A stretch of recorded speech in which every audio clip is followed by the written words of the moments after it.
Freddy Fazbear's We Won.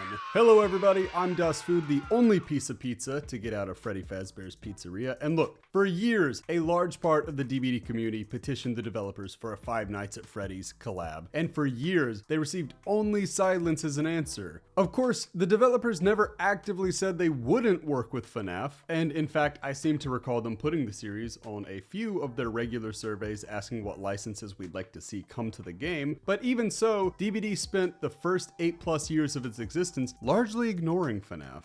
Numerous FNAF games came and went, but behavior said nothing. Blumhouse's 2023 FNAF movie blew away all financial expectations, and yet there was only silence. The community rallied, none pushing harder than the Twitter user FNAF for Dead by Daylight, who stayed on the devs for years, and even with all of that in mind, there were never any credible reasons to think FNAF was coming to the fog. If an enthusiastic FNAF fan found themselves starting to lose hope, who could blame them? As the years passed by and Dead by Daylight added numerous licensed chapters, it had to be somewhat bittersweet to watch so many join the fray while FNAF remained on the outskirts. Going from launch and excluding cosmetic-only options, DBD has added 19 different licenses. Some have been massive like Halloween or Resident Evil, but all of them have at least been pretty popular. I mean, the most obscure that they ever really got was probably Nick Cage, but even he has a fairly massive cult following despite the oftentimes downward trajectory of his career. And the only reason I'm bringing up the popularity of different licenses, by the way,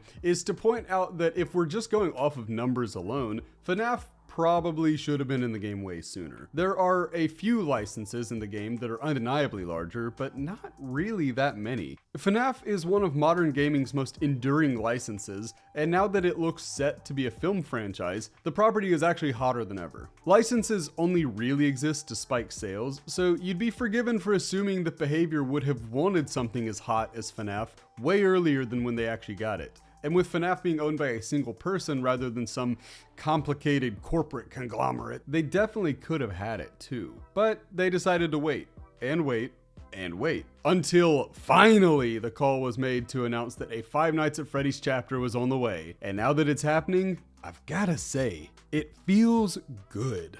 And not because I'm some huge FNAF fanboy, by the way. I played the first game, didn't really care for it. Watched the movie, didn't really care for it. I'm aware of the YouTubers that made their names off of these games, but I don't really care for them. I've never really watched them. Point being, I'm not really even a fan of Five Nights at Freddy's, beyond generally finding the lore to be interesting. No, I'm not excited to see FNAF join DBD for my sake. I'm excited because the day of the announcement was one of the most wholesome, joyful days I've ever seen on DBD Twitter. As always, there were those who griped and complained, citing the same arguments that every license faces, but 90% of the community just seemed happy. Happy to finally get the license that they had asked for so long, or, like me, they were happy just to see their friends happy. There's a larger point I'd like to make about FNAF's inclusion into the game, but before I get to that, I do want to shoot down a couple of the criticisms I've heard that are coming from that always negative 10%. And I do think it's just 10%. I think they're very vocal, very negative,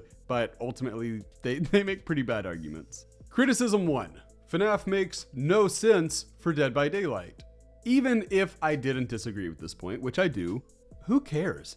Draw me a diagram and explain how FNAF doesn't make sense, but Tomb Raider, Nick Cage, Slipknot, D&D, and Attack on Titan do. Heck, Stranger Things isn't even horror, and it was one of the best-selling chapters to date in this horror video game. Not every chapter is going to fit everyone's taste, and that's perfectly fine. So the argument about whether or not something belongs tends to be pretty weak outside of the most extreme examples. You know, if somebody wants to make an argument that we don't need a Paw Patrol or My Little Pony chapter, it's like, yeah, I generally agree with that. That's pretty good, but those are the extreme examples, and I actually think there's a way to twist and contort most properties to make them work, and FNAF is no exception here. Criticism number 2, it's not even a chapter. That's the same template they use for the cosmetic collections. Talking about the graphic they used when they made the announcement. And this one is just simply categorically untrue. The template used for the FNAF chapter has been used for cosmetic collaborations, yes, but it's also been used for Ringu and Project W, so this one holds no water. Also, behavior would not be crazy enough to make this announcement and then not make it a chapter. They know that they are opening Pandora's box by tweeting out what they did, and I think they're fully ready to embrace it. Criticism number 3, nobody asked for this.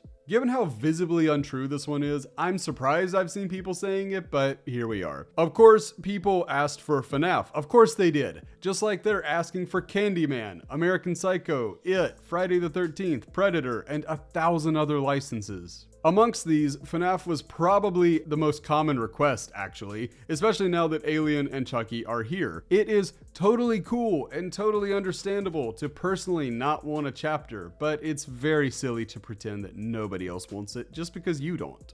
And those are just the main complaints I've heard. I'm sure there are others, but I can't be bothered to address every single issue that's brought up on Twitter or, heaven forbid, the forums.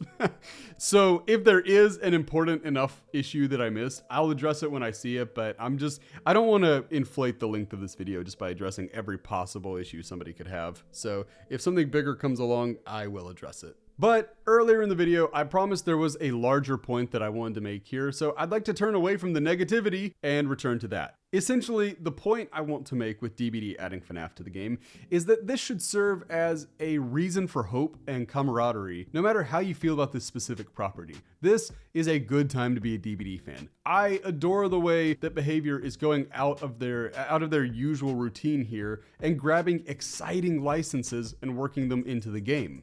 Before anyone calls me a hypocrite, yes, I am aware that I'm the same Das Food that made an entire video about how the game is adding too many licenses. I have not forgotten that, nor have I deviated from that line of thought. What seems to be misunderstood, however, is that while I prefer original chapters, I understand the benefit of licensed ones. I understand why they get people excited. I understand what these chapters do and how they are the quickest way to bring new players into this game that we all love. What's particularly exciting is that the devs are going out of their way to grab fresh, exciting licenses that previously would have been unthinkable. Vecna and Dracula both have interesting, multifaceted powers, and really, they come from licenses that people probably did not expect. At least most people did not expect them. Chucky, well, yes, definitely a very much expected chapter in the sense that Child's Play is a huge horror franchise and a slasher at that. Chucky still brought the third-person POV to the killer role, which a lot of people were quick to remind me, and that's actually a great point. That's very exciting. That's so cool that they did that. Lara Croft was a genuine head-scratcher upon her announcement, but already she blends into the cast like any other survivor, and while it's not one that I was particularly hyped to see, you know, whatever. Laura's here now. She's here.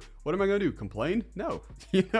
No. Some people are very excited to have her, and that's cool. And now they've gone and gotten FNAF. Easily the largest non-Jason fish that they could have reeled in. And honestly, I'm about to commit some horror blasphemy here, so plug your ears if you're a big Friday the 13th guy. But look, with Friday the 13th having been essentially dead and buried since 2019, occasional video game appearances notwithstanding, like, you know, his own self-titled game, or I don't know, was it MKX that he popped up in, something like that, and now he's in multiverses and all that, but really, ever since the 2009 reboot, he's been dead and buried. With that in mind, FNAF, I mean, look, they've dominated the genre since 2014, had a really, really strong run. You could argue that Springtrap and crew are currently more over than Jason Voorhees himself. You could. I'm not necessarily arguing that, but I'm saying it's not a crazy argument to make. It's within the realm of reality. This is a big day for all Dead by Daylight fans and a great time to do a victory lap for those who spent years asking for this FNAF chapter to come to the game. Not only that, but the main takeaway is that no license, or at least the main takeaway should be, is that no license is ever truly unattainable. If you ask for it long, loudly, and politely, that's important, politely enough, eventually the developers will likely give in to popular demand and add the character or property that you're asking for. I don't know if that necessarily applies for non-licenses. I've been asking for a pirate for a decade now.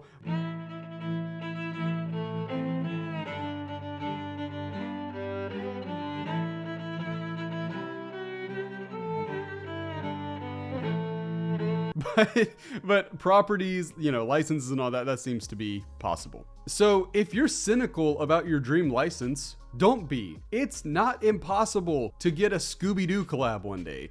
They absolutely could and should add the shark from Jaws. Why wouldn't they do a WWE collection so I can survive killers while also being dressed as my tribal chief? The point is, I'm in Kevin Garnett 2008 mode right now. Anything is possible.